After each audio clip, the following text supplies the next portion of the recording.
You actually allowed me time to start properly, Johnny. I cannot tell you how much I love you for that, not just randomly starting on this. We have a very special episode. I say that like every time because I don't have a very good opening. As you can tell, this is all made up constantly. But I will start by introducing all of my lovely friends on this episode of The Circle. Johnny, how What are you? up, Doe? Really? Usually you give us so much more. Howling. Hey, everyone. I mean, this is great radio. Stony Alpinist, thank you for joining me. Top of the morning, everybody, because I know everyone's listening on Sunday morning as soon as this comes out. So, and if not, good day, good afternoon, and a good evening too. How was that, dude? Perfect. I appreciate it. There we go. Quick note, never ever start your day with these voices. That will just ensure a horrible day. But I wanted to say, every once in a while, we hit upon a guest who knows their shit. And it's a very, very great day. And I'd like to introduce Nick from Rooted Leaf. Thank you for joining this shit show. You're welcome. Thanks for having me on. It's great to be here. Contribute to the shit show a little bit, hopefully. Awesome. Yeah, we've heard nothing but positive things. A little backstory for anyone who doesn't know, Howling is very familiar with your products. I don't think we've done an episode on small pot organics where he hasn't immediately said, the only way I can do this is Rooted Leaf. Yep. Sure. And we have multiple. We do a lot of bonsai plants. We do a lot of just fuck around and find out. Just kind of put a seed wherever you can sometimes. And Howling has been absolutely destroying it. I think he should give us a little rundown of what he's been doing so we can all get caught up. Yeah, I mean, so I was using Rooted Leaf even like in bigger pots. I met Nick through Jinx Proof's Discord long ago, and that's how I became familiar with the product line. And then like over time, I mean, I've bugged him quite a bit on probably every social media platform at this point. Just asking for tips because, and we'll get into this, like the whole product line is pretty modular, and it's kind of like cooking almost, where you could just take different ingredients and piece them together for what you're doing. You don't have to use like the entire line or use them in a specific way. They all contribute in their own unique ways. And so I do that quite frequently. But then what I realized, I think I'm starting my fourth small pot run. What I found out is I ran first solo cups. I was in the Autopot Tray to Grow. Found out that that's like a pretty awesome small pot setup, but like feeding, especially since I want to do natural inputs or organic inputs, like I don't want to be feeding like Athena through the res or whatever synthetic blend. I was like, well, I got Rooted Leaf. I got the whole lineup here. So let's try this. And through some trial and error, found a pretty good regimen that where I can pull, I think my best right now is I can pull almost an ounce from a solo cup and then maybe 2 ounces from a quarter gallon, which is just freaking awesome for how little effort I put into it. I mix up a batch, feed it, I'm done. 3 times a week, I feed it, and the rest is just plain water. Even did the Night Owl tester for Daz. I did it in a 3 gallon. I was fed Rooted Leaf the entire time, and that's like been a really big favorite of a lot of people now. So I love doing it for even just like my solo cups before I transplant, but now like the small potted grows, I'm just starting one right now. It's going to be awesome. I'm gonna try it a little different this time. Usually I find like kind of a feed regimen where like one day I can put like a half gallon of Rooted Leaf in the tray, let it drink it up and dry back a little bit, and then do plain water the next day. And it's a pain in the dick sometimes. So I'm lazy. That's also why I use Rooted Leaf, is I'm lazy. I just like to feed this. All right. What? You're blowing your whole wad. What you gotta back me up here. Like what is Rooted Leaf? You just keep saying Rooted Leaf, Rooted. Well, I'm not gonna explain what Rooted Leaf is. Nick could explain what Rooted Leaf is. There we go. Yeah.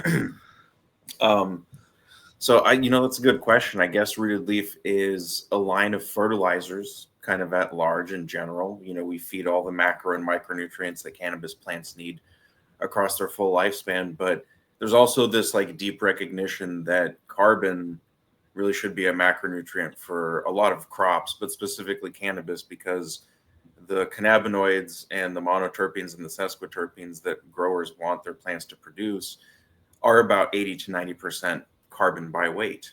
And so like that just begs the question, well, if I can figure out a way to get carbon fed to my plants, I could probably increase the concentration of my cannabinoids and terpenes. And so some growers in the past got this idea that, hey, we could put CO2 gas in the air. All we have to do is seal a room and then have some kind of a burner system or other way of introducing CO2 to the space.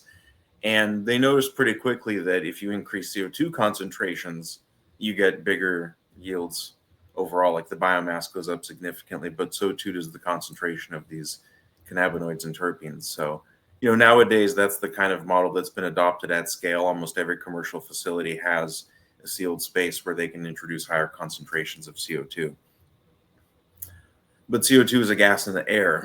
So how exactly does that translate to biomass within the plant? Those are kind of like two different things, something that hangs out in the air versus a molecule that's present inside of a trichome head. Those are two vastly different things. So the real question is, how do the plants actually work the carbon out of the air and into the form of these specific metabolites? And along the way, if you kind of like map out, if you will, the pathway, and it's a pretty complex series of like interconnected biochemical pathways, but the general gist or the notion is that the CO2 starts off outside of the plant and then it works its way inside of the plant and becomes a cannabinoid or a terpene.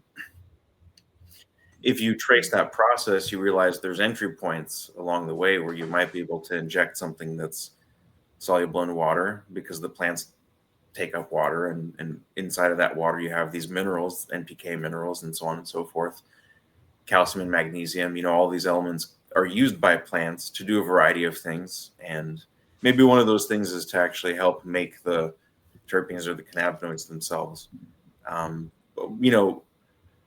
Cannabinoids and terpenes, there's no NPK inside of a molecule of THC or CBD. It's just carbon, hydrogen, and oxygen. So really the minerals that plants take up from the soil don't actually directly contribute to the formation of these active metabolites. So what I'm trying to say is there's no way to increase yield and quality if the only thing that you're doing is feeding NPK, because they don't actually contribute to the formation of that molecule. They may indirectly. But carbon, on the flip side, makes up 80% of the weight of all cannabinoids. And so if you have a pound of flour that tested at like 30% total cannabinoids, you basically take 80% of 30%, which would put us at 24%.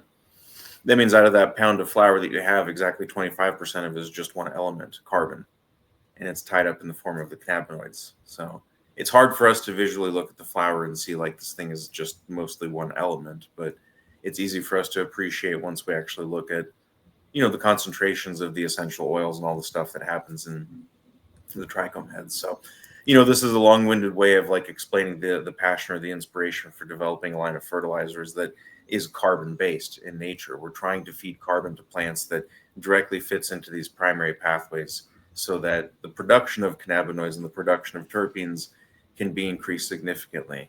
And I don't see other fertilizer brands doing that. I don't see other manufacturers taking this approach of treating carbon as the most important macronutrient. If you go to our website and look at our products, we actually have a guaranteed percentage of carbon on the label. And I don't think there's any other company that does that. So the idea that we're trying to convey basically is like, doesn't matter what you grow, chances are what you're growing wants to accumulate as much carbon as possible. And if you give it more carbon, it's going to accumulate more carbon. Like in wine grapes, we see an increase of anthocyanins, which are those purple pigments. We see an increase of fermentable sugars. Sometimes the phenolic compounds and the flavonoids also go up pretty significantly. In hops, it's like alpha acids and some of the same terpenes that cannabis has. In strawberries, we see Brix concentrations go up. So it's not like you feed our products to your tomatoes and all of a sudden your tomatoes produce THC. They're going to produce the tomato terpene more, and they're going to produce whatever they want to produce, because most of these molecules in nature are going to be mostly carbon by weight. Even the actual flowers of lavender plants, the lavender buds, they can be like 10 to 15% monoterpenes by dry weight. And a lot of them would be familiar to your average cannabis grower, like linalool, for example, myrcene, There's maybe in some varietals you might find actual pinene, alpha and beta pinene as well. So like this is all very, very shared stuff across a variety of different plants. So the general approach is that Rooted Leaf is a carbon-based fertilizer manufacturer. Well, The more specific granular stuff is let's take a look at all these cool individual pathways that plants seem to go down and express and see if we can't ramp up the product load coming out of that equation. So that's pretty cool that you mentioned that, because the thing that got me for the layman's answer to the original question is you're a fertilizer. Mm-hmm. It's a fertilizer company. Yeah. Okay. All right. I don't think we have established that quite that layman answer, like what is going on here. Like, So you kept saying you're using Rooted Leaf. I'm like, okay, what how are we using it? What is it? What is let's talk about that for a second. What is it exactly? Yeah, it's a liquid fertilizer. Not a dry powder. But I think that for me at least, one of many distinctions is that when we think of fertilizer, we think NPK, similar like synthetic lines. And the difference with like Rooted Leaf is, yes, there is NPK in those products, but if you actually look deeper into it and how they're derived, or the things that go into that, it's like there's fermented plants, just like we do. Like we make fermented plant extracts for various reasons. Like I think resin bloom is the one that has like jasminic acid in it because there's jasmine flowers. Like there's things in here that we usually try to get through enzymes and different chemicals that are I don't know the right word for it, but things that are in the actual solution that we typically find other means of getting that's in the Rooted Leaf product. Like we may ferment something, or we may stress something out, or use a sprouted seed tea or something, and like these enzymes and these properties are in the Rooted Leaf products as well. So it's not like you do get a feed. It is a fertilizer. There is food. There is nutrition for the plant in the soil. But I think the piece that was unique for me is what it carries along with it, or how that product was actually made is not just feeding the plant. It works along with the soil, because a lot of our community, including myself, we do regenerative soil. We do like no-till gardening.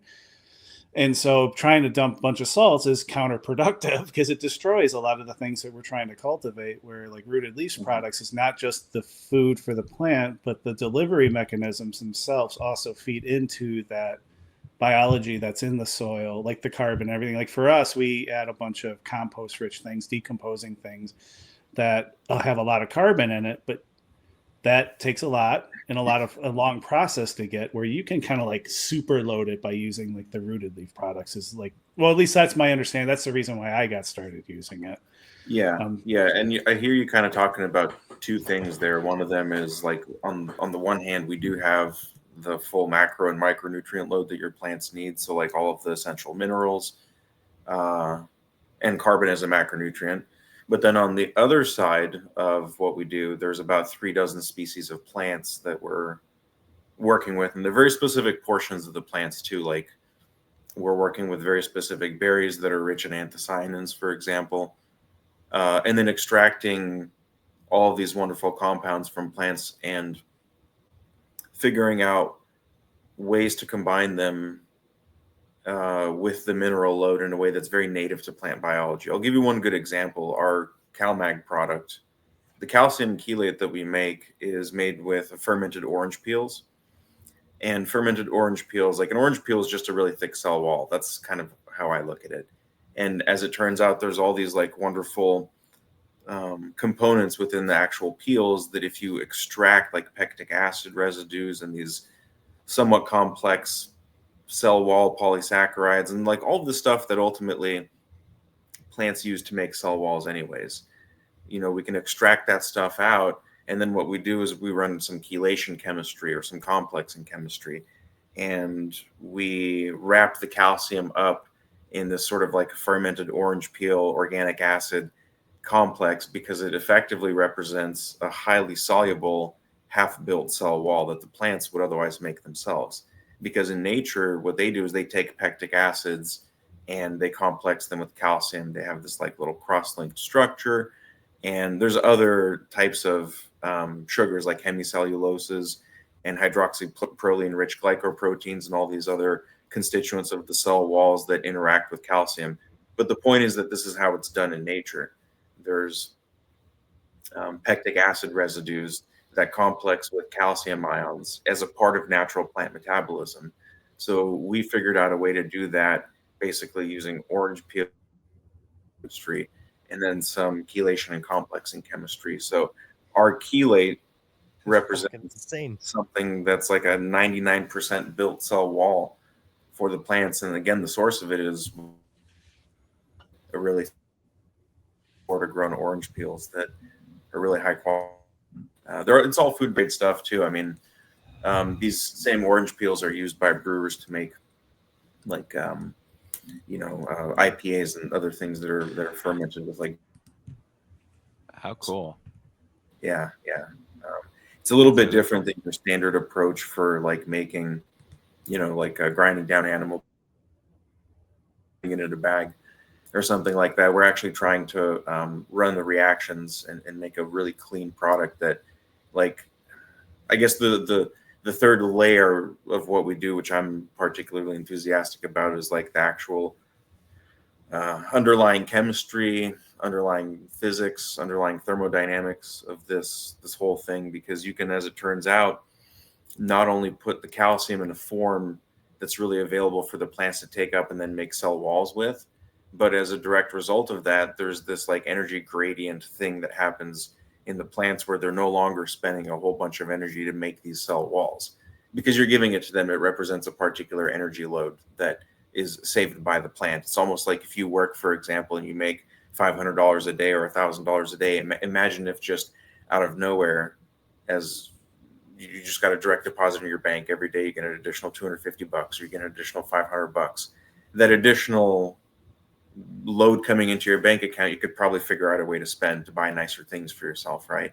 So plants are kind of in the business of doing the same thing. If they have more energy that flows into their chemical bank accounts, you bet they're going to turn around and buy themselves some energy intensive molecules. Usually these are things like secondary metabolites. They're pretty far downstream of dedicated pathways, like complex flavonoids, for instance, or other compounds that might soak up oxidative stress.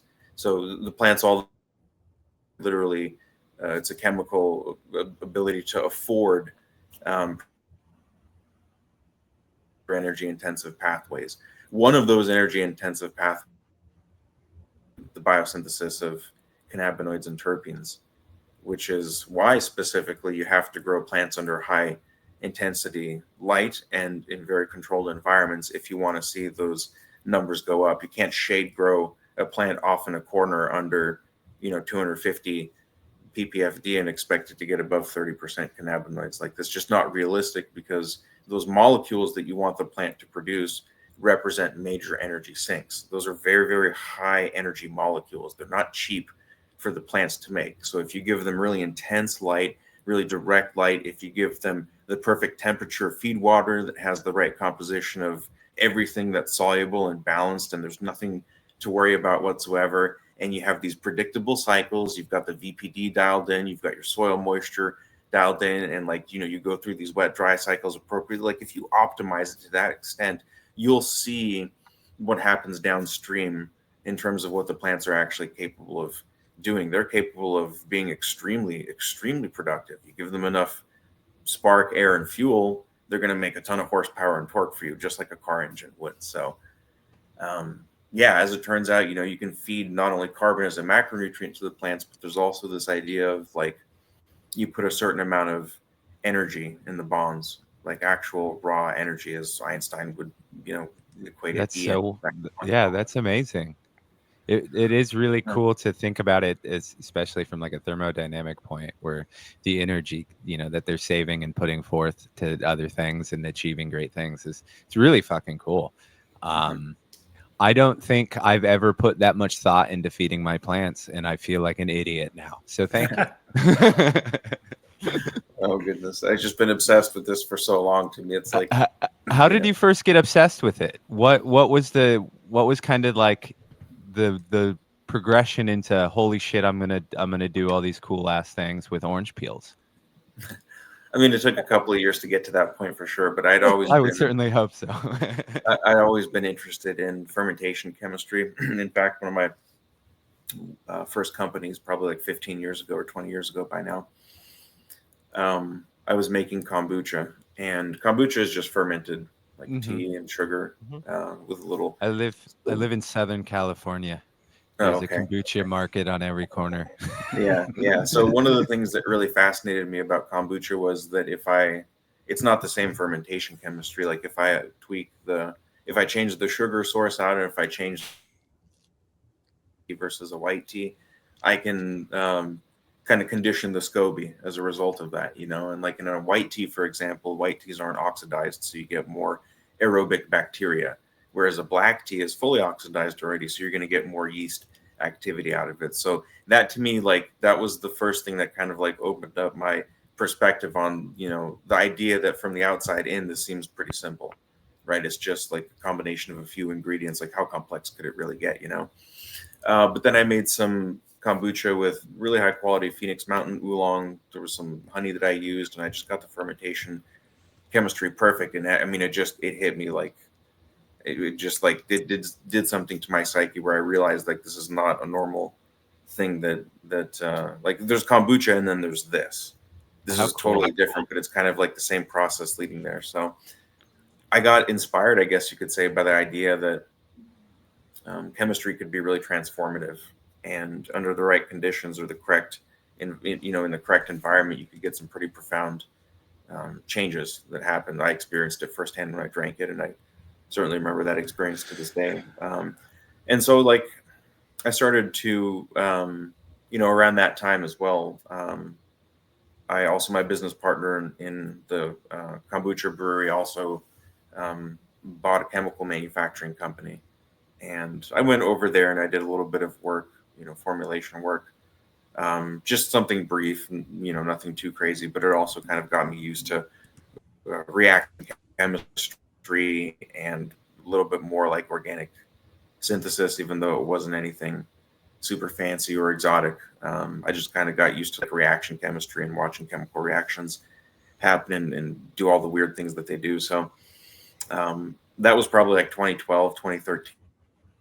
2014, Washington State went legal, and the recreation was just launched. And I had a little bit of a history in the medical market. I'd been around, just appreciating, the quality of the flower that was produced, and it just kind of got me thinking a little bit, like if I couldn't take my experiences with fermentation chemistry and with chemical manufacturing and somehow apply them to the cannabis, because I had a chance to look at some of the labels and some of the ingredients that I found on the usual suspects, right? It was House of Gardens back then with Botanicare, General Hydro. Yeah, And so all these, and all these companies, like I just looked at their labels and they all had the exact same ingredients. And my initial impression of them was that there's either not much room for innovation in the fertilizer industry, or everybody is just doing what everybody else is doing. And so like I wasn't exactly sure which way to go down, but the more I started looking more specifically, like doing tests and analyzing other companies' products back in 2014, the more I realized like they're all doing the same thing. And maybe not those specifically, but generally speaking, most of the fertilizer companies out there, they're all doing the same things more or less. Like no one is really doing anything transformative. And I just thought to myself, maybe I could have another kombucha like experience, of like the Phoenix Mountain oolong with the honey, and just having this like mind-blowing experience that could be had downstream from a little bit of processing and transformation. So, I started to take seriously the idea that of doing this fertilizer thing. And so like looking at the underpinnings of where the fertilizer industry is currently and kind of where it came from, like the lineage and the history, I kind of took me a while to realize this, but I feel like the fertilizer industry has been really stagnant since about like the late 1800s to early 1900s. In other words, there hasn't really been. I think the Haber-Bosch process is probably like the most recent, like groundbreaking contribution. Even that, has room for improvement, I feel like. But well, forgive me if I'm wrong. But isn't the major fertilizer in gardening, like the major fertilizer companies, are all kind of conglomerates of major companies, right? Yeah, there's very small. I think here in the U.S., like there's probably 4 or 5 really big players. I would imagine if you're making as much money and they have that little competition, why fix it, right? That's probably why. Well, what's innovation if they're just selling the same shit and we're buying it? Yeah, and so USDA came out just recently. I think it was actually 2019, their most recent estimate of how much the big fertilizer companies spend on internal R&D, and they estimated about 0.2% of, I think it was 0.2% of net revenue is Oh, dear reinvested back into R&D versus like keeping the status quo. To your point about just Oh, like business as usual versus can we do this any better? yeah. And to me, like there's this really interesting thing that happens maybe around the early 1900s, mid 1900s. We have these physicists that basically their ideas allow us to go from gunpowder to thermonuclear bombs.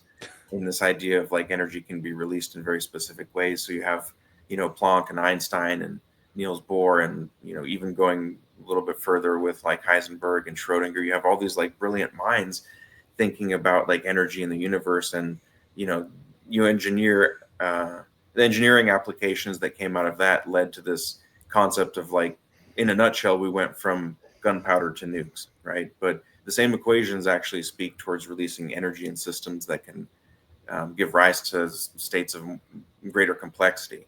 It's not like we need to release energy in a way that just like completely destroys everything, because that's one of the pathways. But another pathway is like, and Einstein proved it, E equals mc squared. Energy and mass are linked, right? Mhm. The speed of light squared in terms of plant metabolism, it's a little bit, you have to kind of step down. We know we get into electron transport chains, we get into like what is photosynthesis if we want to actually, but even before photosynthesis begins, we have this idea of like, hey, energy and mass are like fundamentally linked. And so theoretically plants can slow the energy down and gain biomass from it, right? And it's not that difficult of a concept for us to think about, because that's how it happens in nature. Plants are producing billions of tons of biomass every year. They use the power of the sun to basically reconfigure molecules in space, and they make billions of tons of biomass. And it's just cool to think about this like connection between energy and mass, but that was never applied to fertilizer science. I think the closest that we got was, Max Planck figured out some very specific wavelengths of light carry specific energy loads. That equation is E equals HV. And maybe LED light manufacturers got smart and realized that if they put certain diodes in at particular wavelengths, they can deliver certain energy loads to the plants. And depending on what those energy loads are, they might want to shift them or have different channels for controlling them. But as far as like feeding energy to plants, like feeding them just like we feed NPK fertilizer, that idea was never really adopted by a big, large fertilizer company. I don't think they really had the incentive to do that. But I also like, aside from that, I also feel like, aside from the conspiracy side of this, which I think is quite real and quite meaty, I also think that maybe there's very few people that would take a serious look at this cross section between like physics, maybe even quantum physics, and photobiology, because to them it doesn't really seem like there's this strong connective tissue. But in reality, there is this very strong connective tissue. If you try to buy into the notion that plants are interacting directly with photons from the sun, then you have to kind of like, okay, there's quantum electrodynamics at play here if we're talking What's about these things. super funny is before I opened my own shop, I worked for a quantum physicist, and I did all of the R&D for all of their experiments and stuff like that. And they were doing a lot of experiments with the energy of quartz crystals and its effects on growth rates and stuff like that. And some of the germination rates that we were seeing were incredible. But one of the limiting factors is investors obviously want big results. And when you tell them we did all of this and we got, let's say, a 10% increase in germination overall, blah, blah, blah, they're like, okay, I don't care. What can you promise, that's bigger and better? And so towards the end, we were doing all kinds of work on like magnet motors and all kinds of stuff just to basically get funding to do the other stuff. But so yeah, quantum fit, there's very rare, but there are onesies, twosies sticking around trying to relate quantum physics to growing plants. Yeah, and I've got this little framework, I guess you could say, I've been kind of developing for a while. I just jokingly refer to it as quantum botanodynamics, QBD, because it's partially inspired by the work that's been done on quantum mechanics, but also quantum electrodynamics, specifically QED, because that's, it was more like weaponized so that nukes could be even bigger and stronger. But Yeah. At its very core, quantum electrodynamics basically speaks to how photons interact with electrons. That's like kind of the gist of it at large, and it's a really abstract kind of way, is photons interact with electrons. And I'm like, that's totally what photosynthesis is all about. It's photons from the sun interacting with electrons in plants. That's what starts the whole electron transport chain to begin with. That's where photosynthesis initiates. So there is, even downstream from that, some really fascinating sort of quantum effects or quantum scale effects that I think might not be fully appreciated without taking that very specific lens when it comes to understanding plant nutrition, because it's very easy to get wrapped up in the chemistry of plant biology and looking at how, like, I can't tell you how many times I've heard people say, like, nitrogen is a component of nucleic acids and it's a constituent of proteins and yada yada. And I'm just like, yeah, but that doesn't actually like do anything useful for my understanding of what nitrogen is. I can tell you nitrogen, over 75% of the nitrogen you apply to your plants is going to go in one of two places. One is chlorophyll, which is the green pigment, which makes sense if you're deficient in nitrogen. What's the first thing you see is your leaves are turning yellow. And the second sink for nitrogen is going to be rubisco, which is the vacuum that sucks CO2 out of the air. Those two alone can make up about 90% of the overall nitrogen that you sink on your plants. So like that's probably a better way of addressing, like, what is the nitrogen actually used for by a plant. Turns out nitrogen is just like a hammer that's used to hit a nail. In other words, it's just a tool. You give your plants nitrogen and they say, thanks, I'm going to use this to capture more photons from the sun, right, via chlorophyll, or I'm going to run this carboxylation reaction via rubisco, take the CO2 out of the air, basically. It does bring me great joy. And those are to two very know. important underlying features of plant metabolism. Yeah, and it's really, if you were to explain more people that the nitrogen you add, that's what it ends up doing, right? 90% or so. I think it would be a lot easier for more people to understand. But I did want to say, it brings me great pleasure to know that as the CEO of a fertilizer company, you're thinking of quantum mechanics and on all of these things and how they apply. I think you might be the only one in your field that does. And so my hat's off to you. It is wonderful. Thank you. I appreciate that. Yeah, and it's interesting how that may tie into the back end, because at the end of the day, we are a fertilizer manufacturer. Like we are a manufacturing company. We make stuff and we sell stuff. So it's not like I've got this brand that exists somewhere in the matrix that's made by somebody else. Like I have a chance to try to tie in and integrate these principles of, like, the basic idea is there's this cross section between quantum physics and photobiology. Like plants are doing something on the quantum scale, which is really fascinating. Let's see, where we can start tracing that thread and like how complex does this network get, right? And that may be to some extent all intellectual, because it's not like I have a way of actually interacting with this stuff. Like I don't get to interact with the oxygen evolution complex on a daily basis, despite my desire to do so and just check out how strong the electric field is. But on the flip side, I have a chance to see if I can, like, okay, so what does all this mean? Like, can I do something to my products that benefits as a result of knowing all of this fancy information? And I'll say, like, over the past 6 years that we've been in business, because we opened up in 2019 and we started manufacturing in April of 2019. I would say conclusively that the answer is yeah. I mean, we've seen phenomenal results, and I think it comes back to being able to actually feed not just the NPK and the CalMag, but feed the energy, just like this raw, pure energy that comes in the form of highly specialized bonds within molecules, like all of these organic acids that I'm talking about that we use and the orange peels that we ferment. These compounds may seem exotic, but at the end of the day, they're just utilitarian. They're really useful for doing things like transporting electrons around. And when you want to energize a plant, the best thing that you can do is give it something that has the ability to convey a charge. And hopefully if it comes charged up, ready to rock, then, you can contribute to some pretty cool stuff. This is the basis of antioxidant defense mechanisms in plants. And I mean, like I was saying with earlier about appreciating this quantum electrodynamics thing, just how photons interact with electrons. Let me just give you one good example of how beautifully simple this is. We know that anthocyanins plants produce as pigments to soak up excess light intensity. Maybe that kind of comes in closer to the UV band, right? Maybe up to 350, 400 nanometers or something like that.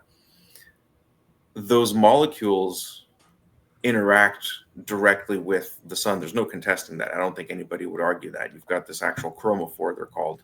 Chromophores are the portions of the molecules that have the direct interaction with the sunlight.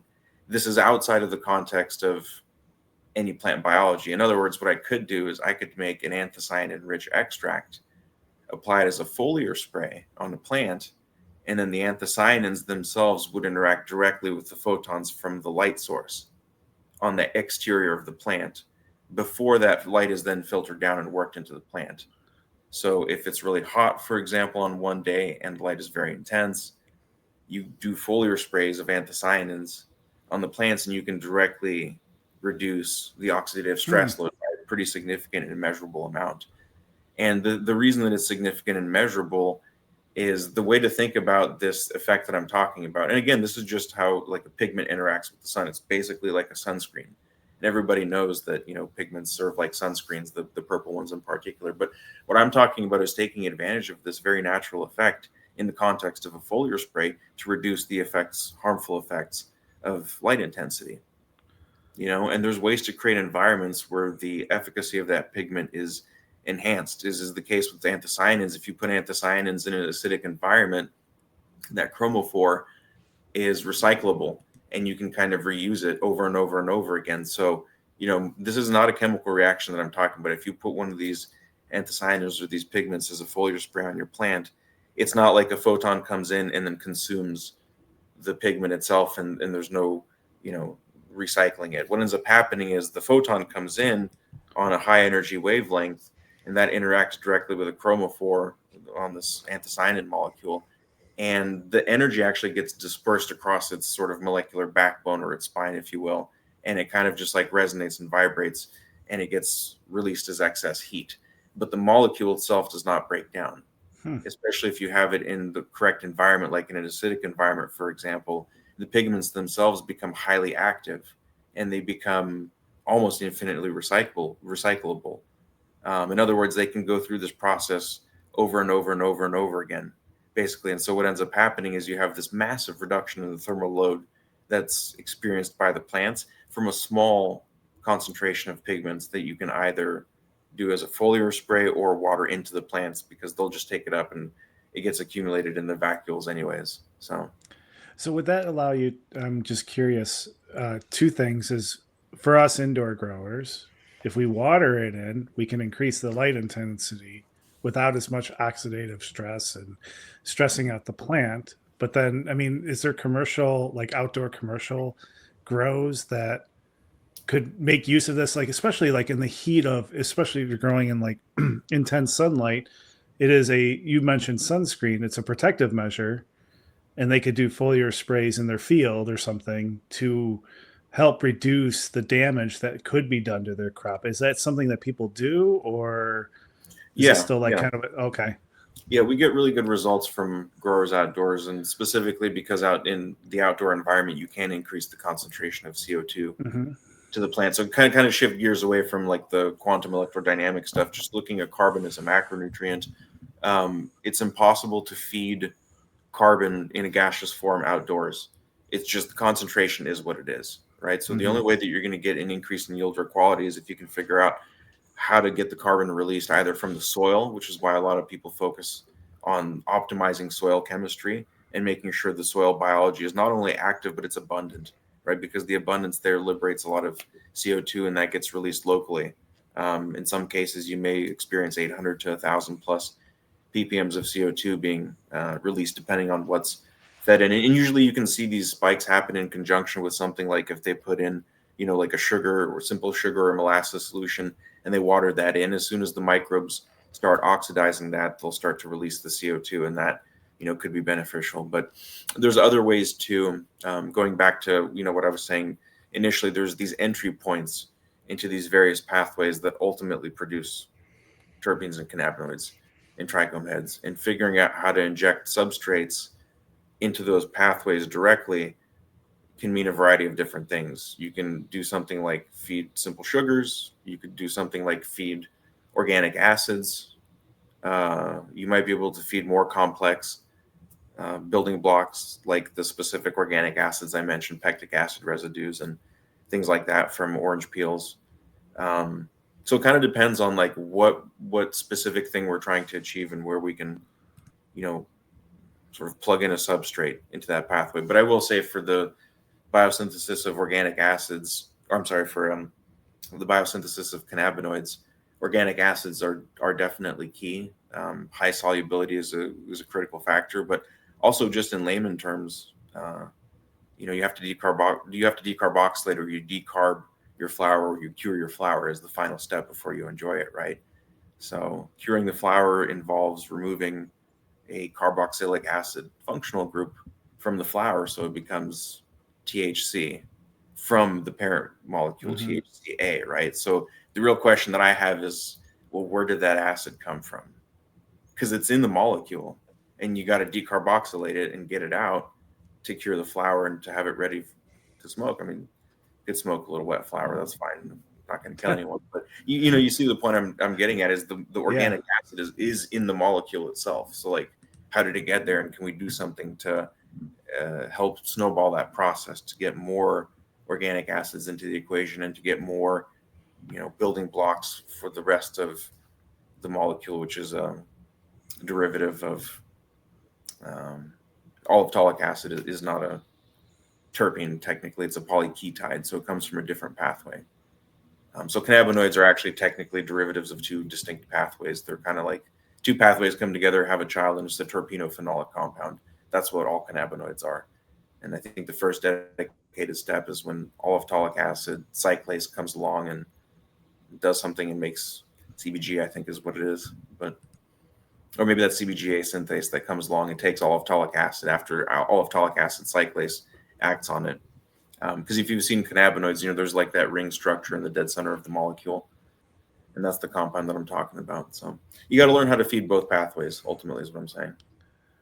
Now, speaking of feeding pathways, you mentioned microbes earlier. And one of the things that, as I try to introduce Rooted Leaf as a product line to growers, there is two different schools of thought that come up, and maybe you can explain because we have we have synthetic growers, and we have natural living soil regenerative growers.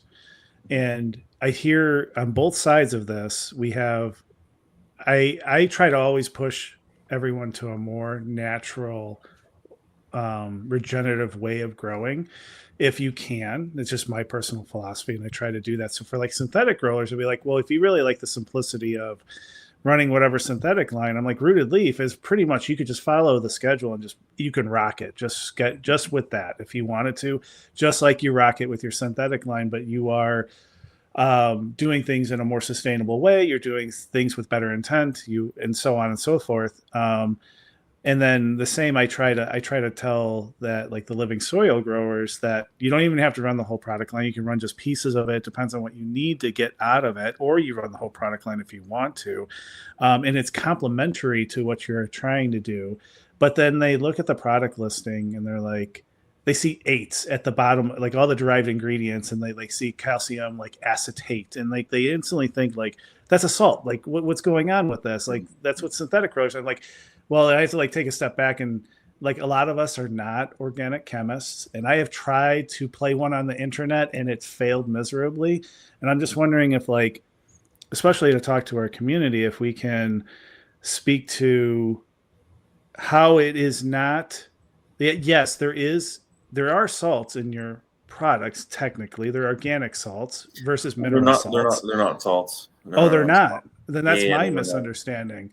No. Okay. So it's actually not, and I'm glad you brought that point up specifically, because I feel like some people may actually be they don't want to ask that question, and I'm not exactly sure why, but I've seen people shy away from it. So I'm glad you brought that point up. So there's no bagged salts inside. Like when you look at calcium acetate and calcium citrate, and same thing, magnesium fulvate you'll see on Solar Rain, and potassium fulvate in Resin Bloom.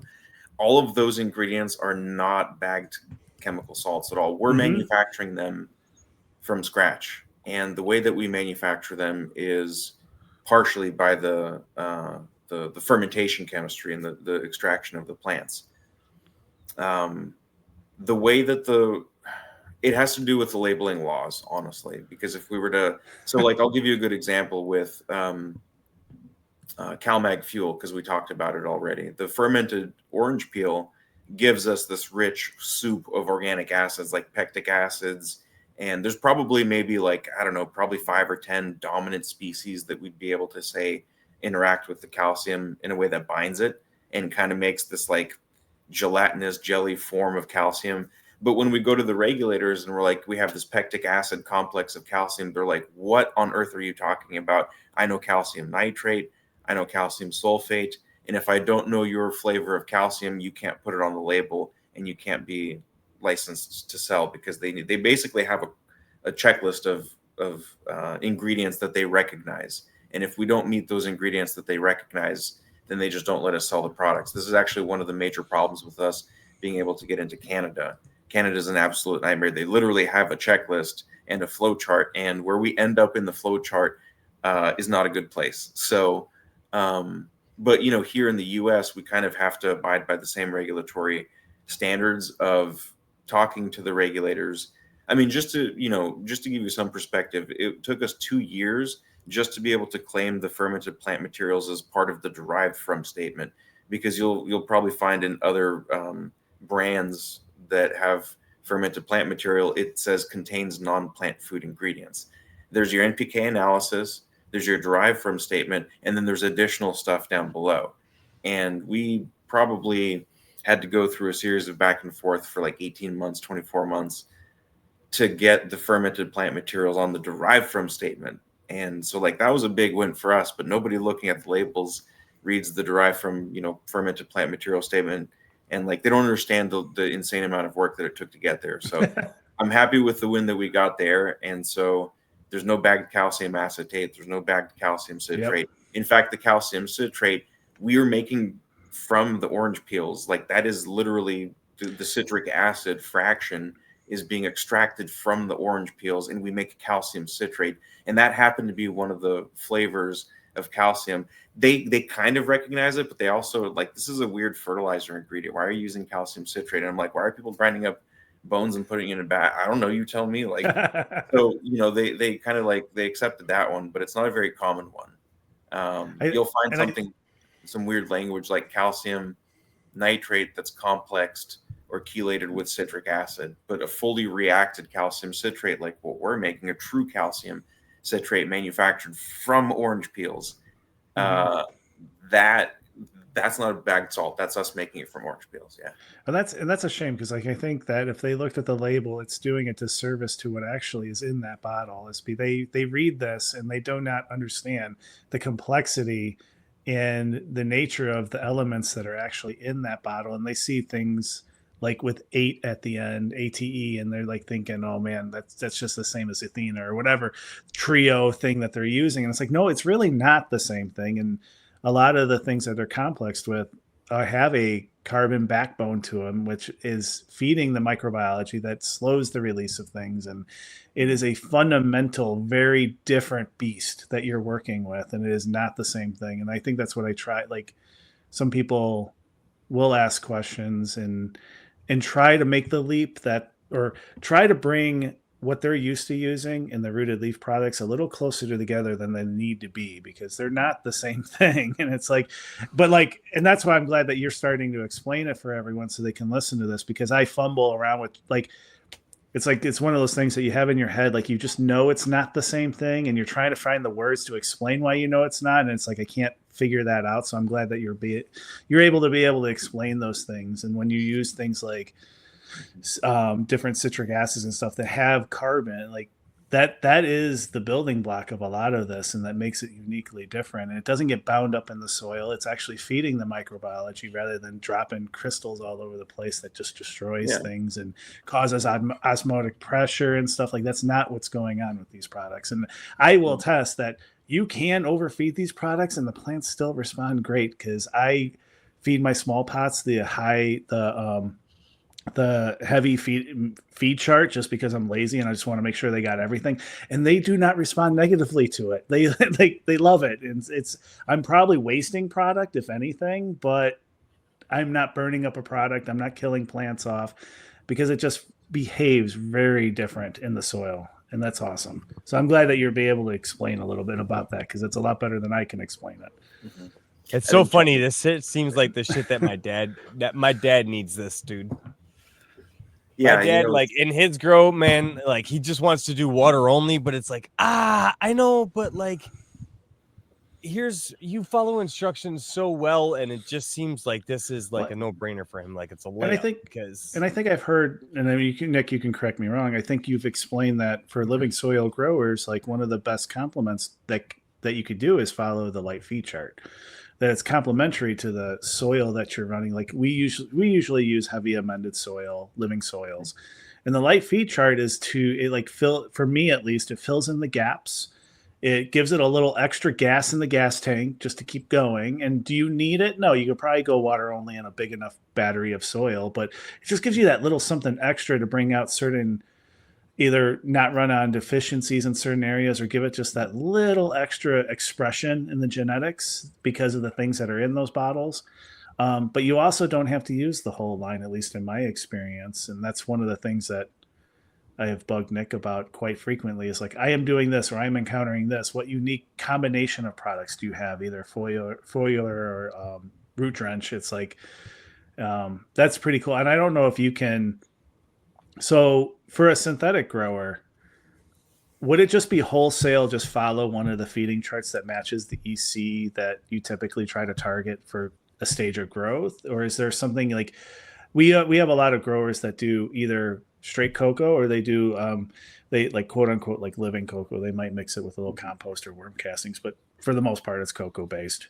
What feed regimen would you follow for someone that's like that? If I'm trying to encourage them to ditch the salts a little bit and try something different, is one of your existing feed charts the best, or would you tailor it a little bit? Yeah, I mean, we have the hydro feed chart specifically for people that may just like, I want to run something super cheap and I don't want it to be very complex. That's just the A and the B, which are about 50% organic. There are some conventional ingredients. Those are the only two products that we have that are really meant for hydro growers or salt growers specifically. So those we do start with, like, bagged calcium nitrate, magnesium nitrate, potassium nitrate, but even those get run through the fermentation chemistry. So ultimately what that yields is a kind of nitrate that has the reduction power baked into it, because this is one of the biggest, just quick little sidestep here. Nitrates require a massive amount of reduction power in order to convert into amino acids. This is one of the drawbacks with using nitrates in mid to late flowering, is it can really affect the development of the flowers and the quality of the flowers too, because instead of producing, as I mentioned earlier, terpenes and cannabinoids are high energy molecules, and instead of producing those, the plants have to deal with this high nitrate load that's coming in. So they end up suffering pretty dramatically. So, the goal has always been to try to find a way to give the energy to the plants that they need in order to process the nitrates. And we figured out we could do that in primer A and B. There's fermented juniper and there's fermented lavender. The lavender is pretty cool. We actually keep it in the freezer at work. We get it from a local farm in Washington State. And as soon as we get it, it goes straight in the freezer, because the lavender flowers themselves are very volatile, and it's the terp profile that we're trying to preserve. So, I mean, it's just like freezing your flower, and then we pull it out right when it's ready to get extracted. We extract all the good stuff from there, and then that kind of lends itself well. There's some interesting compounds in lavender buzz. I don't want to get too far into it, but there's a reason that it's stamped on the label for primer A and B. So anyways, the juniper and the lavender go in, the fermentation chemistry goes in, it helps stabilize and balance out that reduction power requirement for the plants. But it also stays really clean and stable in the line. So if you need a reservoir that's stable for a few days, if you can keep the temperatures like 65 to 67 degrees in the reservoir, and you need, I don't know, 3 to 5 day stability, the hydro feed chart will work well in that environment. It's just the A, B, and the silica, so it's not super complex. But if you like to grow in cocoa and you're doing like drain to waste, and maybe you like the kelp and the humic acids and the beneficial microbes, and you kind of like, the sugars in addition to just the basic NPK fertilizers, that's where I think some of the additives that are on the, medium and heavy feed chart could go a long way. Light feed chart is typically pretty good for people with living soil setups or soils that are really well amended. The medium and heavy feed chart is maybe more for people that have inert media or higher intensity environments overall. The one thing I'll say about living soils and super high intensity environments is sometimes the rate of nutrient release from living soil systems doesn't keep up with the rate of demand that's placed on them from having very intense environments, because there is something to be said about living soils actually not being occurring in nature. Like if you go to the Amazon and you take a soil sample and you profile it, you might be surprised how little nutrition is present in the Amazon, because all of it's caught up in the vegetation. And there's one specific spot though somewhere, isn't there? There's like a fucking like soil in the Amazon or something that's like constant. That's like the perfect soil. Like you don't have to do it. It's like a regenerative soil somewhere. Like there's nothing to it. And I don't. Well, it you're might talking be the about Amazon. Terra Prata, right? I think that's what you're talking about. Yes. Mm-hmm. Yeah. What is that soil? So Terra Prata is actually a kind of a biochar manufacturing. So the Amazon is very nutrient poor, and the Amazonians and the indigenous people figured out a very long time ago that they could transform some of their waste, including actually pottery, because some of the Terra Prata has actually been excavated and they've done sample analysis, and there are shards of pottery too. So it was kind of like they took, it almost seems like a garbage collection system, if you will. But yeah, they basically made biochar, and then they used that to grow their crops basically in areas that, were otherwise very nutrient poor. They take that the like process to create that, and they try and bring it into a lot of desert places now to try and like regenerate and start over. But yeah, it's essentially localized biochar. It's rad though.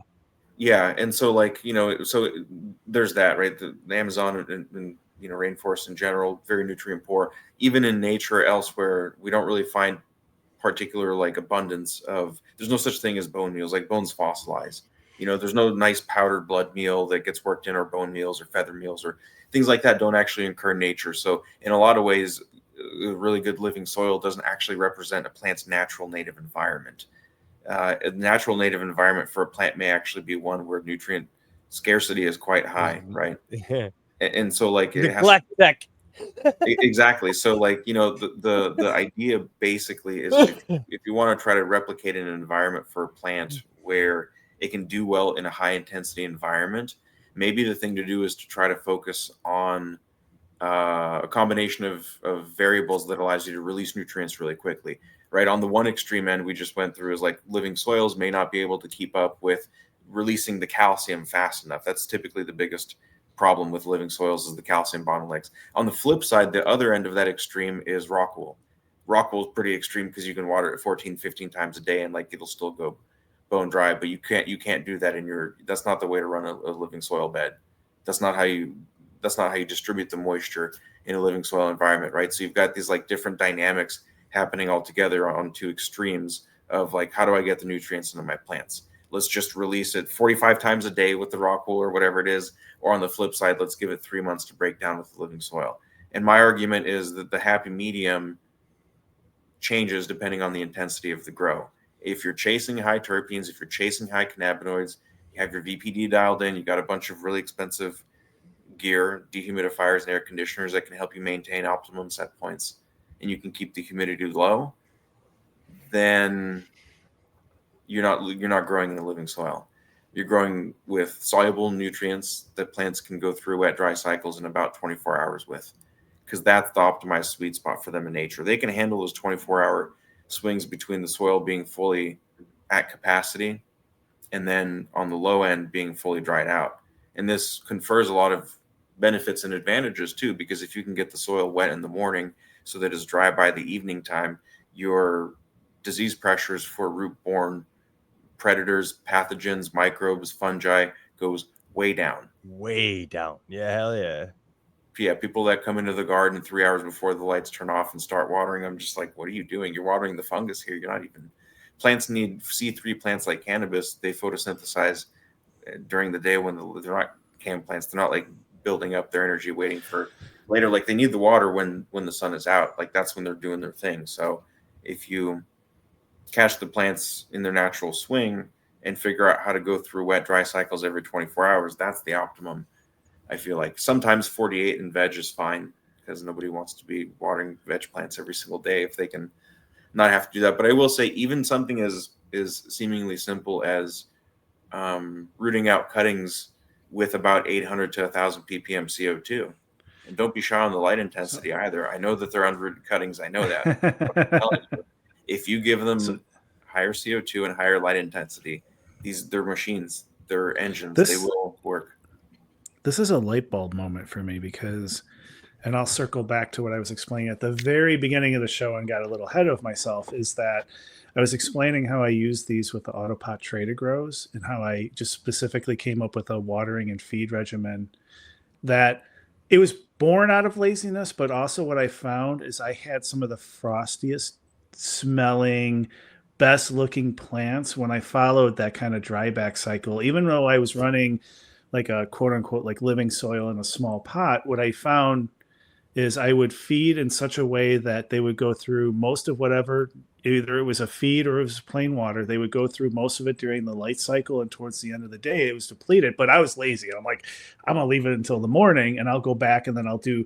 So it was every other day. It was feed or water, and I alternated those. But it was always following the pattern where I did it in the morning, close to when the lights were on. They depleted it within a few hours of the lights going off. And I was just like, yeah, they won't dry back that much until the morning again.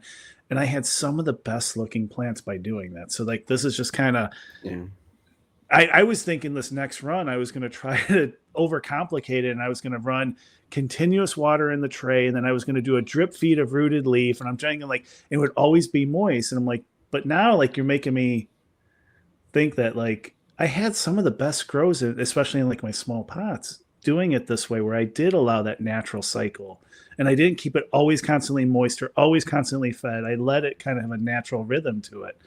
So I'm gonna back to the drawing board with that one. So that was just my light bulb moment now. Mm-hmm. Yeah, I mean, there's a lot of the subtle stuff that might be overlooked.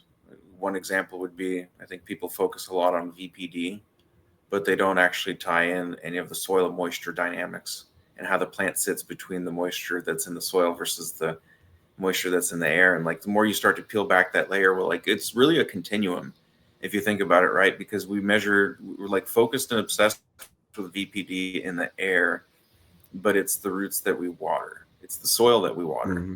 And so like the moisture originates in the soil, and we have to look at the pressure dynamics and the pressure gradients that are generated in the soil if we want to understand the actual origin and root of VPD, because aren't we pulling moisture through the plants? Where's the moisture coming from, right? It's not this like magical reservoir. So there has to be this association between the dynamics of the soil, and we can also measure those in megapascals or kilopascals kPa, which I think VPD is measured in. But there's actual orders of magnitude difference, because in the soil, when you water it, you approach zero as you reach the field capacity, or the total moisture retention capacity of the soil. And then once the soil itself starts to slough off the water and give it away, it moves away from zero in the negative direction. So our pressure starts to drop away from zero. And usually soil pressure is measured in megapascals. We've got a ton of moisture that's present in the water column. Then is the interface of the plants, right? The plants don't necessarily have to actively pull water in, because if the soil dynamically is releasing, again, this pressure gradient moves away from zero.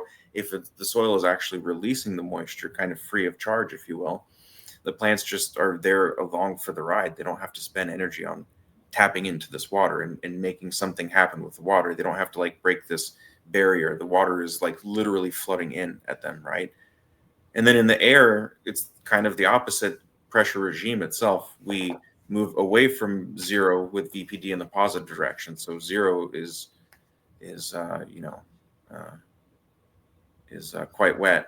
And then as we move away from zero, the air gets drier because the vapor pressure deficit increases, right? So people focus on VPD, but they don't understand the swing in VPD is dictated entirely by what's going on in the soil. If you live in a really dry environment, for example, living soil with a high moisture retention capacity is going to be your best friend, because if the air stays really dry and the VPD is therefore quite high, then you want a soil with a good moisture retention capacity, because it acts like a reservoir where the plant can constantly have access to moisture to wick out into the air. But if you live in a really wet environment where the humidity is constantly high and you struggle to get below 60-65%, the last thing that you want is your living soil that's amended with biochar and all this stuff, because it's going to hold on to moisture. The air is going to hold on to moisture. So you have these two wet environments, and what happens, the plant sits in the middle of this wet environment as well. The wetter the environment you live in, the more likely you are to benefit from cocoa, which can go bone dry. Even in wet environments, it can release the moisture, right? Or in some cases, rock wool, if you really struggle with with a really humid environment, because rock wool will go bone dry even in otherwise completely humid environment, right? So this is like the moisture dynamics swinging. The plant sits in the middle of what happens in the soil or in the root part of the plant, and in the aerial or the canopy portion of the plant as well. We look at VPD, and we have to look at the soil pressure regime as well to kind of understand this flow of water. So how well would rooted leaf work in a system like what the fuck is the name of this? Autopots? How well would it work with the dryback on that? I'm imagining like autopots do a nice dryback. So with that carbon availability in your system, that's got to work like quite well, I imagine, right? Yeah, we have people getting really good results with autopots. One of the other reasons too is it's not like, if you've ever grown in CO2 versus not CO2, you'll know that the plants grown in CO2 rich environments drink a lot more too. It's not just like they grow really fast, it's that they all of a sudden have this massive increase in water uptake. So this is a dynamic that we also see with our products, being that they're carbon based, and they end up delivering, I think the heavy feed chart now delivers somewhere around 5,000 ppms of CO2 equivalent carbon. So you see this like massive influx of water into the plants, and in the autopot systems, it means the reservoirs will drain faster than if you're growing with like salts, for example. Yeah. Now, do you have to do anything to keep the reservoir clean? Like, what do you have to do? Like, because I imagine it getting gummed up being somewhat like more natural than some salts with autopots. Do you have to do something, add something to the reservoir to keep it clean? How would you recommend adding your product to a reservoir or a system like autopots? Yeah, I mean, so the full product line can go in. We have some people doing that, although I'll say that they're a little bit more capable of keeping things like biofilm, in control. We recommend don't use aerators and don't use air stones. If you can keep the temperature of the reservoir like 65, 67 degrees, that helps quite a bit. In most cases, people start off with just following the hydro feed chart for the autopots, because the A, B, and silica, those are very stable in the reservoir. And as people dial in the autopot system, like once they get familiar with it, once they get more comfortable with it, they can start adding in some of the other additives and then figuring out how exactly the system responds to it. The full product line, I would say don't keep it for more than like 5 to 7 days, even with a chiller. That's probably best, because there's live and active microbes in root anchor. But yeah, overall, I mean, we've had good. Make sure it's gone. What you said is like basically make sure it's gone within 5-7 days. The tank strained. Yeah, and in some cases, people are running line cleaners, maybe like SLF 100, which is an enzyme blend, or they'll put in a little bit of line cleaner. I think in some cases, hypochlorous acid. So there's a variety of ways to keep the product stable, but I will say try to treat it like your typical organic product. It does have the tendency to grow biofilms, and you'll see a spike in the pH as well if it's warm in the feed water, because those carbon based molecules, they're great for microbes that will oxidize the stuff in the feed water. So you could see a rise in the pH over time as well. What about a strategy of drawing back? So running your autopot reservoir SLF 100, keeping it clean, not using any of your additives, but doing it more on a drench style basis. So versus having it in your reservoir at all times, allowing the so typically what I'll do is I'll let my reservoir run for about a day or two. I'll let it dry back for almost a full day, and then I'll do a full drench in of some sort of a potion that goes into it. Because I had to mitigate so many issues with biofilm. I mean, to keep it at 63, 65 in the basement might be kind of tough without adding an actual chiller into it. So to kind of mitigate some of those issues, because I had some floodings that happened in because of clogged lines, et cetera, dry trays that went on for days that I didn't recognize. So would that strategy work in more of a drench, or do you see this being more of a daily, constant addition into the soil? I mean, so you can run like the AB and silica in the reservoir, and then are you talking about making like a separate solution which has the additives? You just water that on top, maybe like once a week or something. Is that what you're talking about? Yeah, I typically do 2 a week. Yeah, and that works well for people that otherwise like to have like a reservoir that has good stability, has the micro and macronutrients. You can kind of count on that. But if you want to come in like once or twice a week and do like a compost tea or something that's beneficial for soil biology, our products would work well in conjunction with that too. So you could use them within that compost tea. I guess let me strip back a little bit further. So what I'm hearing so far is that we're talking about the entire line, right? So if you are running living soil and running the reservoir, clearly the recommendation is to go ahead and run that full line. For some of a lot of our home growers that may not be ready to invest in that entire line, is that part A and B necessary?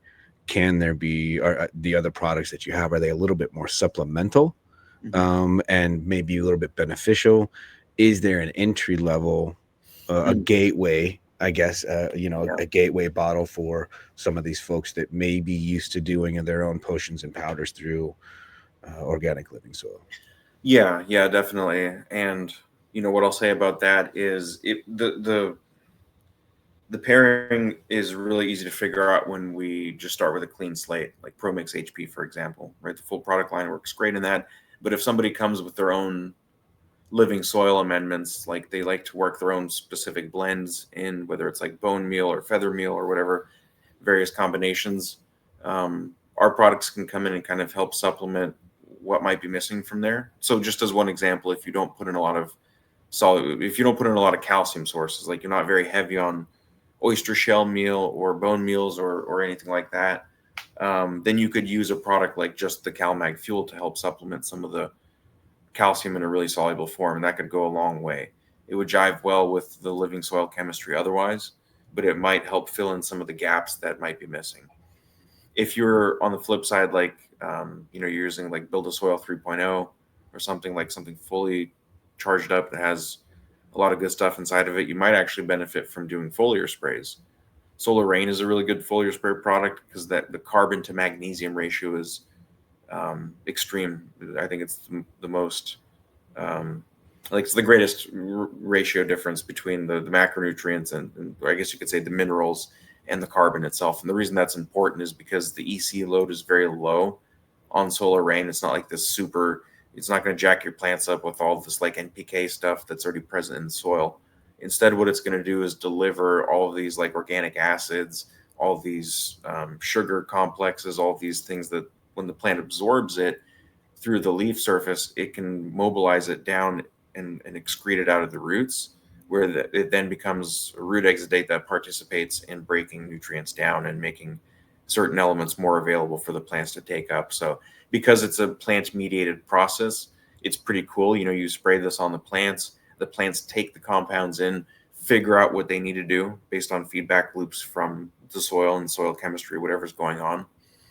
And they excrete the specific root exudate that helps them access, if they need more iron, for example, or if they need more phosphorus, they might produce a higher load of citric acid that gets excreted from the roots. And so in that case, our products as foliar sprays would feed directly into those pathways. So it works well as foliar sprays, not because they deliver the NPK and the calcium and magnesium that growers are working in through their soil amendments, but rather it delivers compounds that help break those soil amendments down to help the process of nutrient cycling, to help feed beneficial microbes that would otherwise do this, and to help keep beneficial fungal populations alive.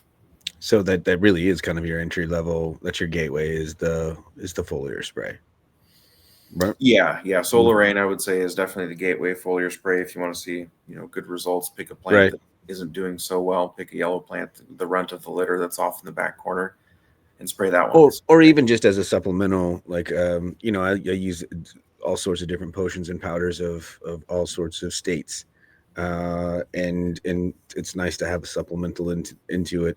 I don't particularly do foliar at home, but to get into, I know a lot of our growers out there have an apothecary in a sense already, right? And so to step into, as Halder was saying before, to step into a full line, it's interesting to see a start with a supplement, but I think the further you get down into the rabbit hole with the carbon, to me that what kind of stuck out with that and rung earlier in that, it almost feels like I use the analogy a lot of living soil tends to be a little bit kind of like a buffet. And if everything's there, the plant's going to take what it needs to.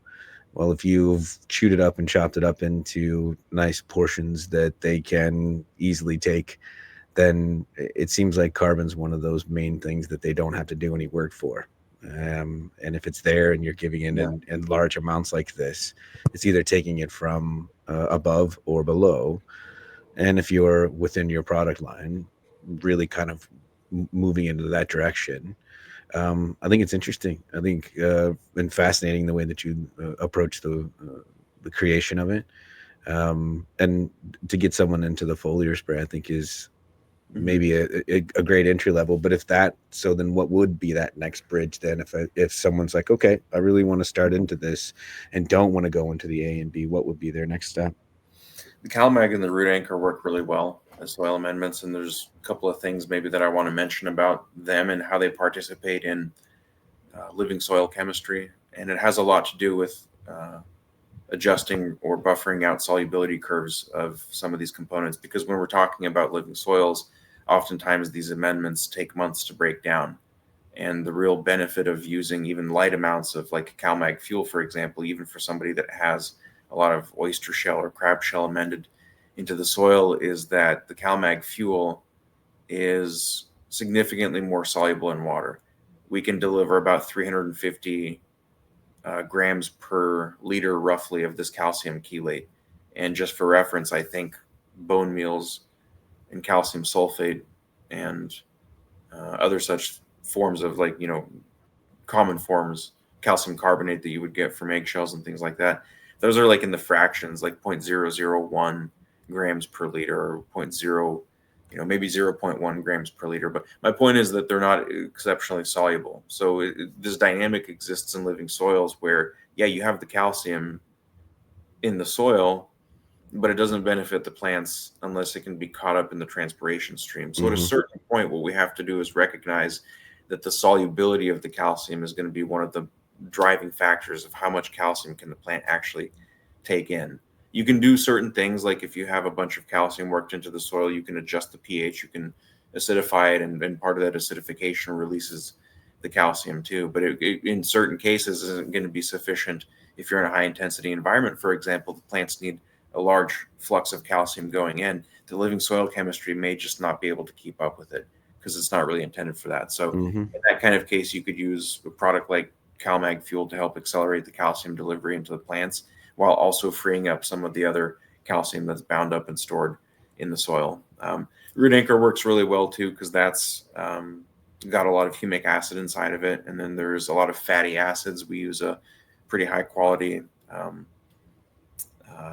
cacao powder that's unalkalized, and it's raw technically. So it hasn't been separated out or anything. So it has the cacao butter, it has the fatty acids. It's like 22% fat roughly. And, no one really talks about supplementing fatty acids to plants or ketones to plants or anything like that. But if you look at what cannabinoids are, part of it is, they're terpeno-phenolic compounds, right? There's terpenes, and then there's the phenolic portion of it, and that's the ketone portion of it. So figuring out how to feed, ketone bodies and constituents that could boost cannabinoid synthesis that way is really important for cannabis plants. But for other reasons as well, it's extremely important to feed fats to your plants and fatty acids. So yeah, I mean, root anchor structures, because it's very high in unoxidized humic acid, and it's very high in this unalkalized, high-fat cacao powder. It has this particular interaction with minerals in the soil that happens to like free them up and make them a lot more available, kind of like what the calcium does, but more along the lines of what your standard humic acid might do. Yeah. Yeah, any way Stoney can get butter into his plants, he's looking forward to it. I mean, another running joke. It does make a difference in the final products, like how greasy the plants are and like how resinous they actually are. It can make a big difference for sure. So don't neglect the cacao powder, the high fat ceremonial grade cacao, that we get from Peru. Yeah. It's a really interesting heirloom varietal that was thought to be extinct up until it was discovered again in like the 1990s or something like that. So a couple cooperatives started planting this varietal of bean, and it's the one that we're buying. It's something that you would expect to find in like a super fancy high-end chocolate. It's like certified organic. It's raw cacao powder that's high fat, and it tastes incredible. And we're putting it into root anchor. So just to give you perspective, it's not like technical grade bottom of the barrel stuff. This is pretty close to ceremonial grade cacao that we're buying directly from the cooperative, because we like to work directly with farmers and cooperatives where possible as part of our ethos, our mission in terms of how does that even work? Like I can't even imagine, like, do you start with hearing about this input and think, okay, maybe there's some complementary things or things I want to extract, and then go that way? Or do you just find these random things and it's like, let's ferment it, let's include it in something and just see what shakes out of it? Like, I'm really curious how R&D like that works for ingredients. And I mean, like, I'm sure Stoney, as being a chef for R&D, I mean, has a bunch of stories. Like, I'm just really curious the thought process of like, I mean, it's like the cacao, and then there's anything from like, oh, it's a certain part of the flower, the tips of it, or this particular species of lavender. Like, how does R&D even start with something like that? It is a complex process, and it's probably not as well organized as it could be, but the idea basically is that I'm trying to funnel down the possible compounds that I can find in nature. And part of this is on the business end, like running a successful business, I have to make sure that I can get access to high quality ingredients at fair prices, which is why we go directly to the farmers and we say, I'll buy, 40, 50 pounds of lavender at a time. And, we do what we can to work together with cooperatives that kind of follow our ethos of regenerative agriculture. So like the beetroot that we buy, for example, that goes into root anchor, it's not actually machine harvested. It's harvested by hand. Because I can actually taste in the soil, like when the vegetables are harvested by machines, like I can taste the diesel tractors that work over the land. So like, for us, it's important to be able to support somebody that goes out actually on foot and picks stuff by hand. It's not the cheapest raw material supply chain, I'll tell you that, because it's organic agriculture and it's people going out and doing stuff by hand, no pesticides, no herbicides, things like that.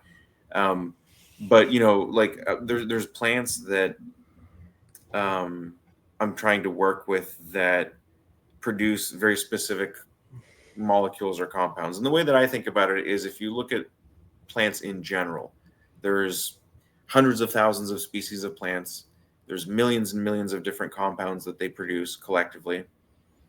But in terms of their effects on each other and other plants, all those millions of compounds have to get funneled down to particular pathways. We might recognize them, like the salicylic acid pathway, jasmonic acid pathway.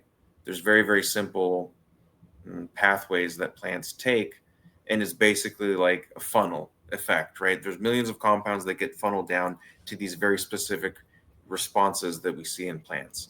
And that specific response may be kind of be like the inverted funnel, if that makes sense. So like a cannabis plant can respond to a stressor. And the inverted funnel part of it is that it may produce any one of hundreds of different terpene compounds as a direct result of that one stimulus, right? Out of millions of compounds, it comes down to one stimulus. That one stimulus opens back up, and it can help plants produce maybe hundreds of different compounds and metabolites. And, aside from the promiscuity of terpene biosynthesis, that in and of itself is pretty complex, but it's made even more complex by the fact that we see like individual terpene synthase enzymes acting on same substrates to produce multiple different metabolites. And that's the real curveball, is how does that happen? Because in nature, it's usually template driven, right? This thing operates here and it does this, work to the molecule. Like it'll add this functional group here, or it'll add a different functional group here, and then it kind of moves on to the next thing. So we know like this enzyme is responsible for adding this piece to the molecule. And then once it's here, it gets to the next molecule and the next molecule, so on and so forth. Yeah, terpenes are not like that at all. They're just like, they don't follow that template driven assembly rule. They're way more. Just don't give a fuck. Exactly. So there's a lot of complex stuff that these plants and plant extracts are capable of achieving, and maybe part of it at large is kind of understanding like what are some of the effects that I theorize, going back to this bridge between like quantum physics and photobiology.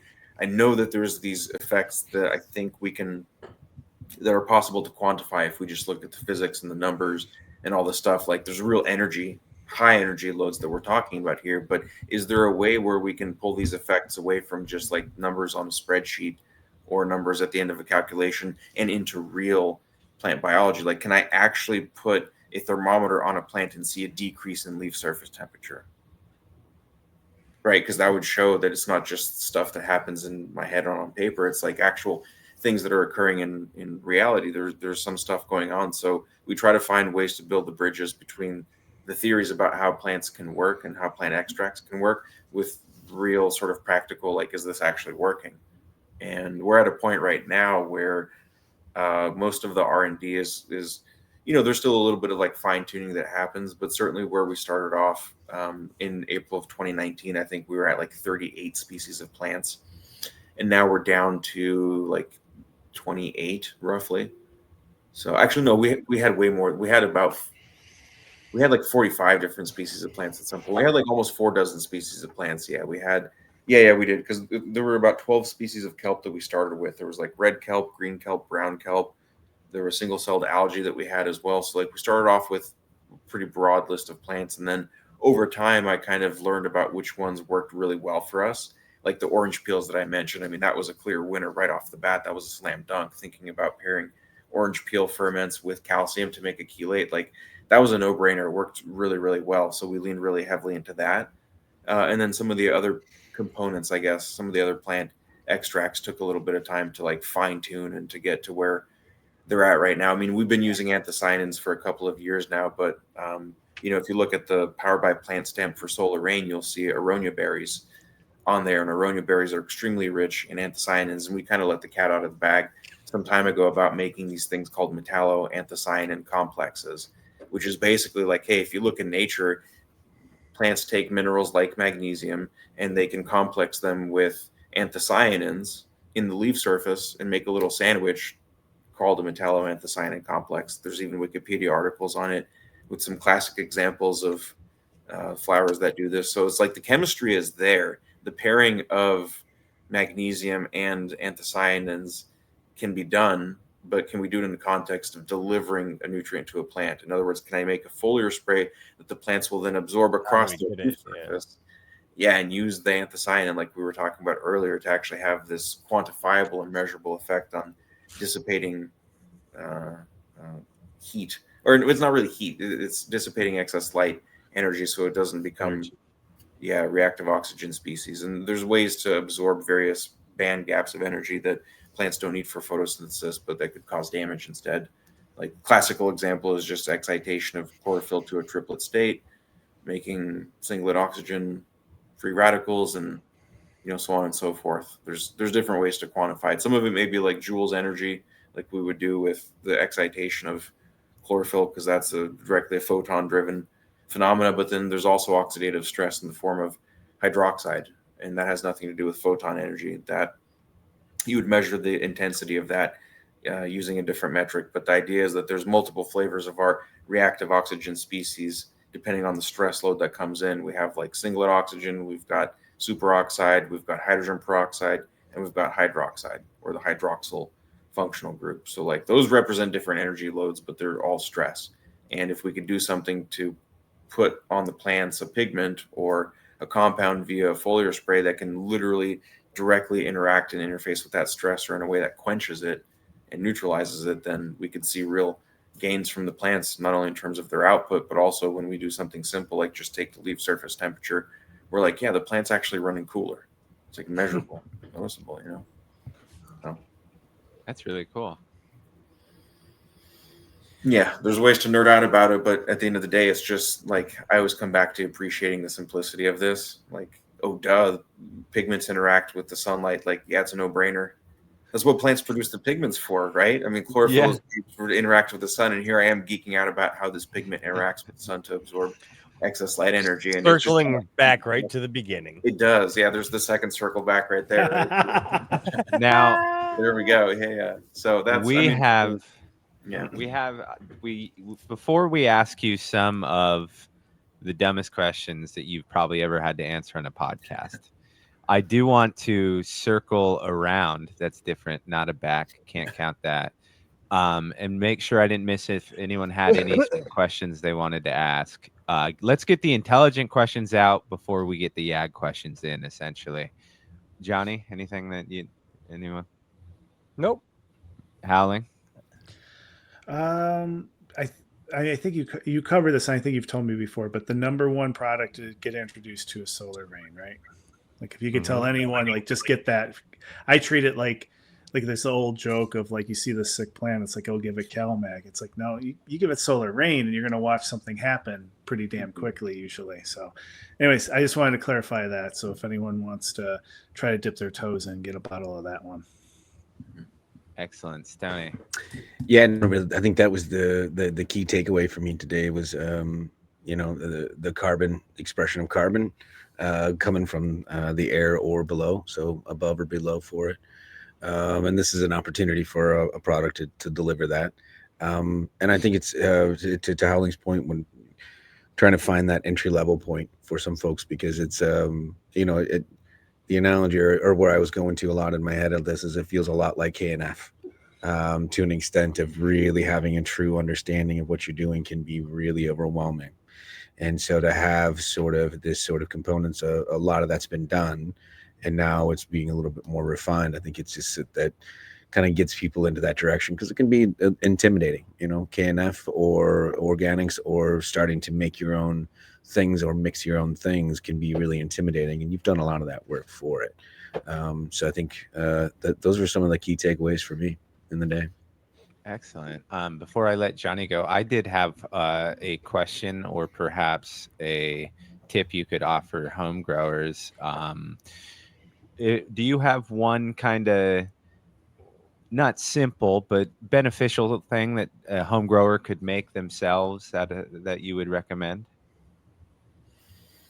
I like a water soluble calcium. I think that's really important for people to learn how to make eggshells and vinegar.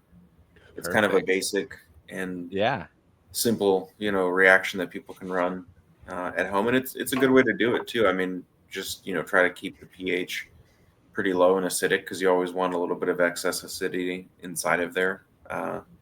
But I mean, that's kind of the gateway to some of the other stuff that you might be able to explore as far as fermentation goes. And as far as like making water soluble potassium extracts, most of the plant matter that you're going to work with is going to be fairly high in potassium anyways. And potassium, it likes to get concentrated in stalks and stems, and it's fairly water soluble. So I don't think it's that difficult to make a water soluble potassium, especially if you just have some wood ash that you can add into some water and kind of go that way. So I always think that making a water soluble calcium is the way to go for anybody that's a home grower that wants to start experimenting with making their own ferments or their own inputs. And that's really a fun one to play with.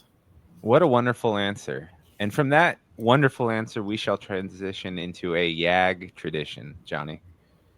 What's the first seed you ever planted, and why was it an apple seed?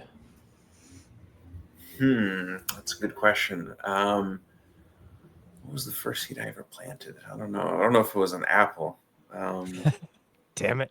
I think never it is. was. I Mhm. want to say it was a tomato seed. Yeah, it was a tomato. Right on. All right. What's your favorite pie and why is it apple pie? I like apple pie. I'm here in Washington State, which is like the apple mecca of the world. So I like I like Cosmic Crisp apples. I don't know if that's heretical or not, but they seem to have done a really good job with that. And I appreciate that it's classically bred as well and not genetically modified. So I can get down with supporting some good apple pie that's A la grown well. mode? Yeah, of course. You have to have. Or solid mode. Okay, I have to ask a ridiculous question then. Have you ever taken an apple pie and eaten it with, was it cheddar cheese, Johnny? A slice of cheddar cheese, yes. Interesting. I have not tried that one. No, I No, think it's because it's the extreme weird. thing for me was the peanut butter and honey swap, because everybody does peanut butter and jelly. So like, Oh, peanut butter and honey is delicious. oh, peanut butter and honey is no, yeah, you can't turn around after that. You can't look back. But I don't know about the apple pie and cheddar. I think that one may be a little bit step in the wrong direction. I think we've got some Amen. people that have at least taken a bite and said, you know what? That is, you're spot on. Everyone else is too much of a coward to try it, but it's fucking delicious. It does There's a lot something of to your there's a lot of things palate. that might be good, but I'm not going to try it because it's absurd. That's interesting. And you know, what could be happening is because apples produce a lot of malic acid, and the acidity of the apple could be interacting with the alkalinity of the cheese, and so you get this like apple cheese terp profile that kind of comes together, and it's like kind of like GMO, where like you smoke the GMO and it has this really raunchy, it shouldn't taste good, and it doesn't taste good, but because of that quality, it actually tastes really good. Yes. So I wonder if that kind of like there's this GMO thing happening with your apple cheddar pie there. Yes, it's very good. Logic to your illogical choices. Yeah. So now what's your favorite fruit and why is it an apple? Oh, I don't know if apples are my favorite fruit. I like mangoes recently. I have an appreciation for the profile of mangoes. I also just like exotic fruits in general. I don't know. I make a juice every single week where I juice like 2 pounds of ginger, like the whole clamshell from Costco, and I'll get a bunch of turmeric and watermelon, apples, lemon, lime, grapefruit, and then usually something exotic that gets tossed into there too. So I think last week it was star crimson pears that I juiced as well. So yeah, That sounds lovely, man. That's going to make this next question really difficult because, all right, you walk into a pizza shop. It's the first time you've ever been to this pizza shop. You're just stopping in on your lunch break. You're stopping in, just grabbing a slice. Do you go for a slice of cheese or a slice of pepperoni? it depends. Does the pepperoni, is it like those small cups that are upside down that have just like a famous little pool of Where are you from? Because if that's the case, I'm gonna get a slice of that. I'm counting it. The little pepperonis count. Those are cupping pepperonis. Yeah. Yeah. You have to be very specific. You have to know what you want in life. Yep. Exactly. All right. Now, what's your go-to sandwich? If you're gonna stop anywhere, you're gonna go to a deli, you're gonna go to a fucking hot dog stand. I think you can call those sandwiches. What is your go-to sandwich? How are you having your sandwich? I mean, I like BLT. Oh, that's the Solid first time choice. I think we've heard that one. I like I don't BLTs. think so. Yeah, I like Philly cheesesteak BLT. I kind of like sourdough bread the most. So like usually I'll Excellent grab choice. have that, and it's okay. Like I feel like I could do a BLT with sourdough, and that would just be like a win on all levels. Like I could do my center cut bacon that's like uncured applewood smoked. Could get a little bit fancy with that, and then the sourdough. Bring a little bit of tang and acidity. You have to have these complex gastronomic experiences. I'm telling you, BLT is the way to go. But you need to make sure you have enough Maillard. And the key to that is a little bit of water in your bacon. So you have to I start can't bring first. myself to do it. I can't do it. Doesn't take much. It just takes about a tablespoon or two. Yeah, about a tablespoon or two. Renders it out. And then the key is you got to watch for the foam. I have no idea what the fuck you're talking about. You got to wait till watch for the foam. Yeah, when the bubbles get about half the size. And then once they get to a quarter size is when it starts to foam, and when the foam climbs on itself, then you know your bacon's crispy. Mm-hmm. About those Maillard reactions and the Amadori rearrangements and all this fancy chemistry stuff as it relates to cooking. Yeah, and then you pull them right out and then onto a sheet pan with some paper towels to grab the last little bits of it, and you will get crispy bacon, especially if it's that uncured, because that's the little extra tougher to do. Mm-hmm. I'm going to feel like lesser of a person when I'm making my cheap Oscar Mayer bacon on a Sunday morning and just frying it up, not caring about froth or anything. Time and a place. The same thing applies to Oscar Mayer. Oscar Mayer. There is no time and place. I don't eat. There is no time and place for Tyson chicken. True. I don't eat red meat, and even I wouldn't buy Oscar Mayer wiener for someone else. Dude. Thank you. Come on, like I know better. I'm a child at heart. No, I honestly, I'm kind of amazed that even your answers to our stupid questions were too intelligent. We are your average grow, so we're gonna have to find a way to lower the average here somehow, but we'll figure it out. No, but seriously, I can't thank you enough for joining us. Yeah, thanks. I appreciate it. Yeah, so thank you guys. It's been a pleasure. Is there anything that you would like to particularly plug before we let everyone else plug things? We'll start with Johnny, actually. We'll let you go last. Johnny, do you have anything to plug? Of course not. Fantastic. Howling. Nope, I don't think so. Wonderful. Stony.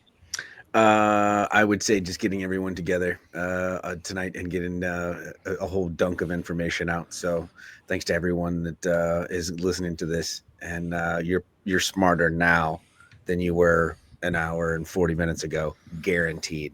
So thank you. Well, I'm glad I ain't got shit. Now, Nick, my friend, thank you. Do you have anything you'd like to plug?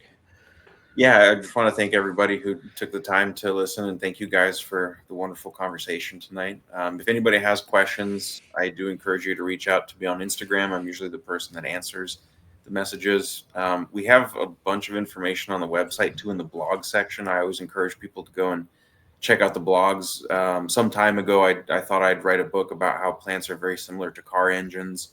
And so I started putting together all these analogies, and then the book ended up being like 100 pages long. And it was just like way too much. I'm manufacturing fertilizer. I don't need to be writing books and doing all this stuff. So, long story short, we ended up releasing the entire book in individual chapter format as blog posts on the website. So you'll see them on there, and I encourage people to go and read it, check it out. Each blog post is only like a 2 or 3 minute read. It's really not that complex, but hopefully by the end of it, you guys will have a deeper understanding of not only like plant metabolism and like the nuts and bolts of what people, plants are doing with NPK molecules, but also an appreciation for like how the whole system comes together at large. And those are the two things that I would say, reach out if you have questions, and don't be afraid to get lost in the blog posts. There's one on quantum botanodynamics if you guys want a little sneak peek insight into how plants are quantum scale particle decelerators, a much different metaphor than plants as cars or car engines or engine components. But that blog post is definitely worth reading too if you want to check something out. That one takes about half an hour or so. It's a little bit longer, but it kind of breaks down all this fancy advanced stuff and hopefully relates it to somebody in a way that they can understand it simply. So yeah. Wonderful. Well, thank you again. We'll put all your information in the description. And to take us out, Howling's going to perform his rendition of some song I couldn't think of. Howling? Thanks for listening, everybody. Peace. Amber is the color. See ya.